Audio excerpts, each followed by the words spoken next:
Okay, so in an attempt to be really transparent, I think I might have mentioned in a previous live video that I was looking to take up fitness and in essence signed up to a class. I was super excited. I was also super scared because realistically, who wants to be the beach whale in the class, right? I just thought, you know what, you've got to start somewhere and I'm just going to do it. I actually joked with my partner and said, all right, I've got gameplay action. I am going to go to a local pharmacy, hire a pair of crutches and just limp on in to that dance session and then just slowly possibly get credit for rocking up to the dance class in the first place, despite the fact that I have a limp. And I was like, you know what, that's how I'm going to tackle this fear situation with regards to turning up to the dance class without, well, much level of fitness. No, I'm not actually going to go to the pharmacist and hire a pair of crutches to limp into class to make it that much more justifiable how I got to my level of lacking fitness. There's some validity to it. But no, I'm not going to be doing that. What I wanted to say is, straight after I booked into my class, feeling kind of mixed between super nervous and super excited, executing on a decision that I'd thought about for some time but hadn't done anything, I then got a notification, literally a couple of days later, to advise me that, well, the class had been cancelled. No justification, no rescheduled date, just cancelled. And with that, I kind of went, oh my gosh, like I was not ready for that. And I sat on that and I slept on that overnight and I thought, no, enough with the freaking excuses. And I could so easily have chosen to look at that scenario and think, you know what, sometimes the universe just shows you the way. And clearly I wasn't meant to be doing this class. And I decided, you know what, I'm not going to lean into that narrative that might serve me. Instead, back online and I proceeded to attempt to book a different type of class. It was actually like an African dance class. And I was pretty excited, read the read up, looked at the teacher, their specs, and I was like, yes, okay, I'm going to freaking do that. If I'm going to do this whole unfit, slogging it out, sweating it so much I possibly create like an Olympic-sized pool in that dance room as a result of my lacking fitness, then I'm going to be doing it in style and fun. And so, alas, I chose African dance. Went to the final booking page, like it all appeared fine, it's open, and it turns out that it's actually booked out.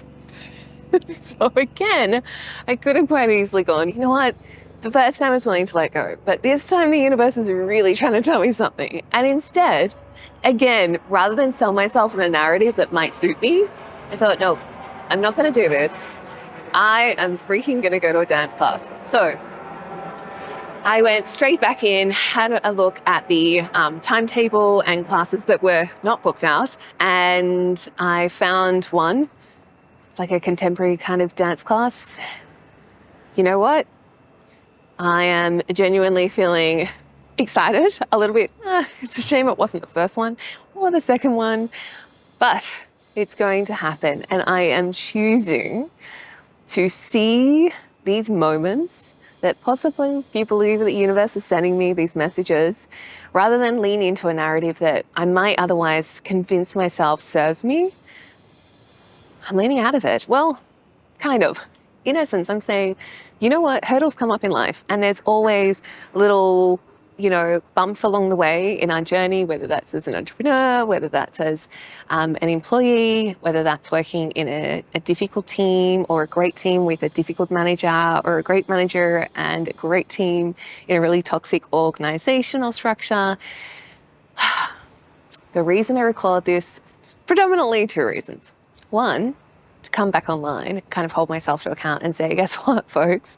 I wasn't able to make that class or the next class. And through no obvious kind of power or control myself, I didn't have any ability to shape or change that reality. But what I did do is I just kept going and I booked another class.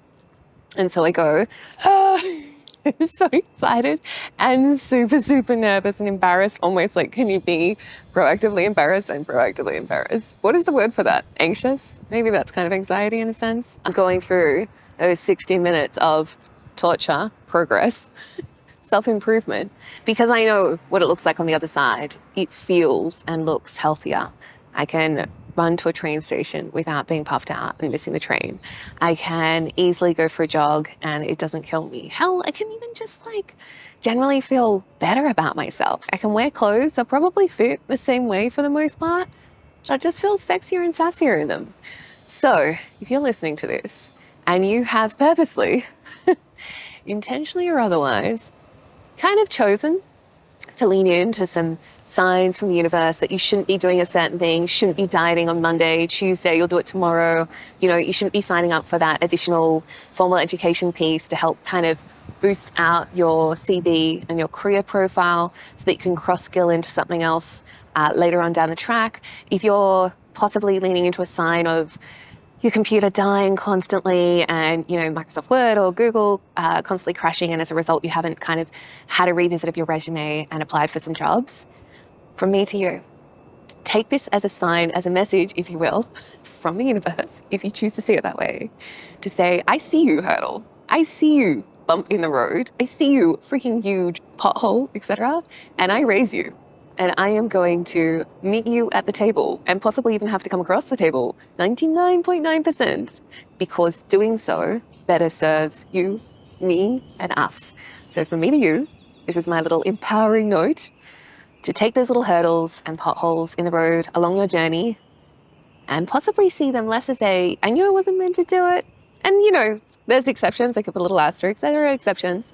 But for the most part, life is meant to be full of, you know, ups and downs, ebbs and flows. So if you find yourself having come up with a bunch of excuses recently as to why you haven't submitted your resume for a job application, why you haven't called back a recruiter when you got a rejection email to say you weren't successful for a job, why you haven't reached out to friends to say, hey, I was made redundant or let go of and I'm really desperate. Does anyone have anything coming up at their workplaces, job-wise? Or why, you know, you've been turning up to work each day, people pleasing your, for instance, nightmare colleagues or boss for the purposes of just trying to be conflict avoidant at the cost of your own health and well-being, then this is my little permission slip of sorts from me to you to say some things in life are inherently meant to be tough. And on the other side of toughness, not always, I'm not one of those stoic kind of goddesses, but quite often on the other side of hardship and toughness is some amazing lessons